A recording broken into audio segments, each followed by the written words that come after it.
பாதிக்கப்பட்ட மக்கள் என்ன சொல்றாங்கன்னா, அருகாமையிலே காவல் நிலையம்லாம் இருக்கு, ஆனா தொடர்ந்து எங்களுக்கு பாக்கெட் பால் போடுற மாதிரி பாக்கெட் சாராயம்லாம் கிடைச்சிட்டு இருக்கு அப்படின்னா, இந்த துயரம் இல்ல, இது அரசு தானே, அரசின் மெத்தன போக்கு தான் காரணம்னு எல்லா எதிர்க்கட்சிகளும் உங்கள் மீது அம்புகளை பாய்ச்சுறாங்கல்ல.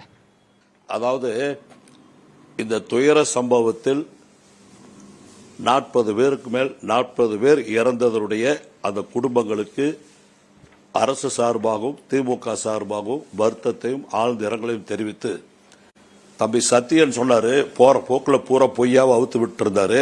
நான் கேட்கிறேன், அதிமுக ஆட்சியில மரியாதைக்குரிய ஜெயலலிதா அம்மையார் இருக்கும்போது நாமக்கல் மாவட்டத்தில் வேலூர்ல தேவராவ சட்டத்திர ஊர்ல 2003 விசசாராயம் குடிச்சு 9 பேர் செத்துருக்கிறாங்க. அது அந்த அம்மா ஆட்சியில் நடந்த விஷயம். திருவள்ளூர் மாவட்டத்தில் பொன்னேரிங்கிற ஊருக்கு பெரும்பேடு கிராமத்தில் 26/10/2003 சாராயம் விசசாராயம் குடிச்சு 17 பேர் இறந்திருக்கிறாங்க.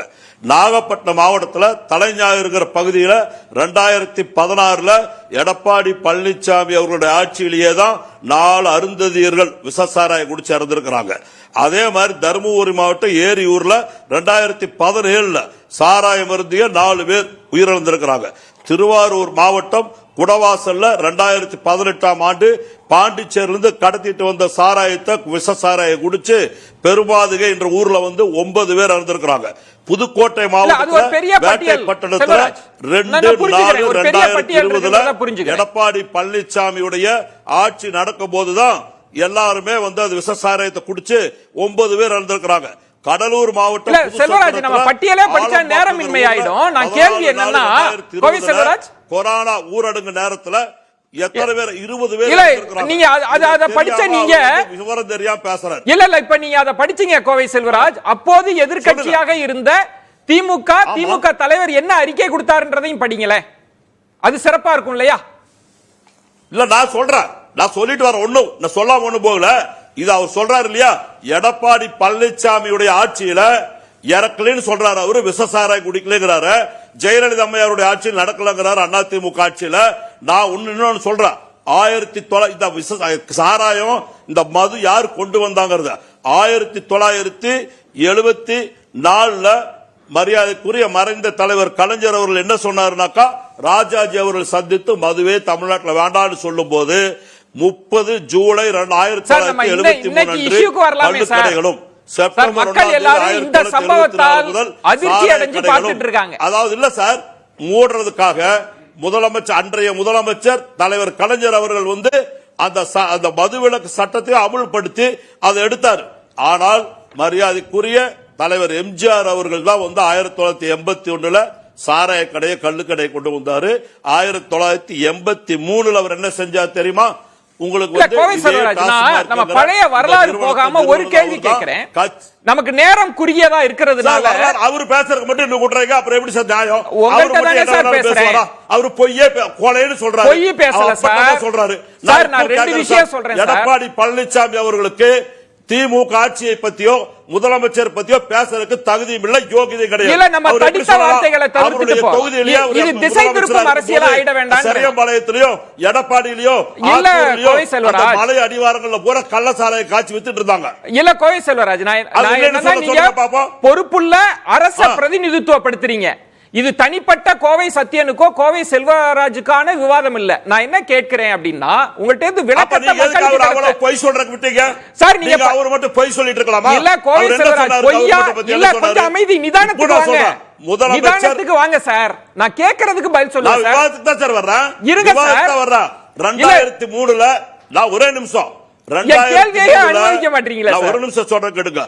29/11/2003 மரியாதைக்குரிய ஜெயலலிதா அம்மையார் வணிக நிறுவனமா நியமிச்சு டாஸ்மார்க் கொண்டு தமிழ்நாடு அரசாங்கம் தடை பண்ணிருக்கலாம். நான் கேட்கிற ஒரு கேள்வி சார், நான் இது பழைய வரலாறு வேண்டாம். எடப்பாடி பழனிசாமி ஒரே நிமிஷம், எடப்பாடி பழனிசாமி முதலமைச்சர் இருந்தாரு. ஏன் டாஸ்மார்க் மூடல? சரி, இப்ப ஏன் மூடல கேளுங்க. சரி, இப்ப நான் கேக்குறேன், ஒரே ஒரு பாயிண்ட் மட்டும் வாங்க. அவர் முதலமைச்சரை பத்தி பேசுற என்ன தகுதி இருக்கு? சரி, இல்ல நம்ம தடித்த வார்த்தைகளை யோகியது இருக்கா அவருக்கு? கோவை செல்வராஜ் இது ஒரு உத்தியா இருக்கும். பொய் பித்தலாட்டமே பேசி இல்ல இது ஒரு உத்தி ஆயிடும். என்ன ஆயிடும்னா இது தனிப்பட்ட விவாதமா போயிடுச்சுன்னா கோவை செல்வராஜ் என்ன அனுமதிங்க. தெரியல, இது ஒரு உத்தி ஆயிடும். தனிப்பட்ட தாக்குதலை நடத்தி விவாதம் கலேபரமா போயிடும். பேச வேண்டியதை நம்ம பேசாம போயிடுவோம். அமைதியா இருங்க. நான் கேக்குற கேள்வி மட்டும் பதில் சொல்லுங்க. எல்லாமே மதுக்கடை கொண்டு வந்தது எம்ஜிஆரும் ஜெயலலிதாவும் எடப்பாடியும் தான். சரி, அதெல்லாம் மக்களுக்கு தெரியும் சார். நம்ம புதுசா சொல்ல வேண்டாம். நான் கேட்கிற கேள்வி என்னன்னா உங்களிடம் என்ன விளக்கம் பெற விரும்புறேன். அப்புறம் எங்களை பத்தி பேசுறேன் யோகியது இருக்கு. இல்ல, இப்ப நீங்க ஒரு ட்ரிக்க பயன்படுத்துறீங்களோ? இல்ல இது ஒரு உத்தியா? உத்தின்னா சொல்லுங்க, நான் விட்டுறேன். 2 நிமிஷம் பேசிட்டா நான் கடந்து போயிடுறேன்.